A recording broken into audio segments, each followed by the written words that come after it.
मैं इस सदन के माध्यम से इस देश की किसान शक्ति को नमन करना चाहता हूं। जिस तरह से उन्होंने इस देश की आने वाली पीढ़ियों के लिए एक शांतिपूर्ण आंदोलन का रास्ता रखा। किसान आंदोलन का 1 साल का इतिहास देश के लोकतंत्र के इतिहास में एक नया अध्याय लिख गया है और इसको आने वाली पीढ़ियों को पढ़ाया जाना चाहिए। लेकिन अफसोस कि इस देश के किसानों की आवाज को प्रधानमंत्री के कार्यालय तक और प्रधानमंत्री के दफ्तर में बैठे हुए माननीय प्रधानमंत्री जी और उनके तमाम उपमकारों तक पहुंचने में 1 साल लग गया। सरकार ने इसको बहुत हल्के में लिया था, इसीलिए उन्होंने ये योजना बनाई थी कि दिल्ली में आएंगे, निपट लेंगे, दिल्ली में आने दो, दिल्ली पुलिस तो हमारे पास। लेकिन इनको ये नहीं पता था कि इस दिल्ली में अरविंद केजरीवाल जी भी बैठे, वो भूल गए। जब इन्होंने साजिशें रची कि किसानों को स्टेडियम्स को जेल में बंद करके किसान आंदोलन को कुचल दिया जाए, उस वक्त केजरीवाल जी ने किसानों के साथ खड़े होकर दिल्ली के स्टेडियम्स को जेल में नहीं बदलने का जो साहसी फैसला लिया, उसने किसान आंदोलन को मैं उसके लिए अपनी दिल्ली सरकार को और मुख्यमंत्री अरविंद केजरीवाल जी को भी किसानों के साथ बहुत मजबूती से खड़े रहने के लिए बधाई देना चाहता हूँ। किसान पूरी तरह से मानसिक रूप से तैयार होकर आए थे।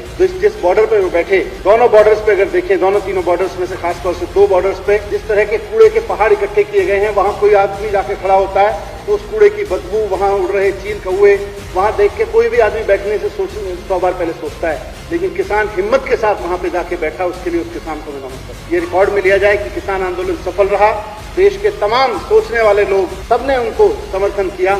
उस वक्त देश के प्रधानमंत्री और भारतीय जनता पार्टी केवल और केवल किसान आंदोलन को विदेशों से प्रायोजित सरकार के विरोधी आंदोलन है, इस तरह में प्रसारित करने पे लगे रहे। जकार्ता में हवाई दुर्घटना हुई, वहां पे 62 लोग मारे गए, उनको श्रद्धांजलि दी इस देश की राज्यसभा ने, लेकिन 700 किसानों का जिक्र तक नहीं किया इस देश की राज्यसभा ने।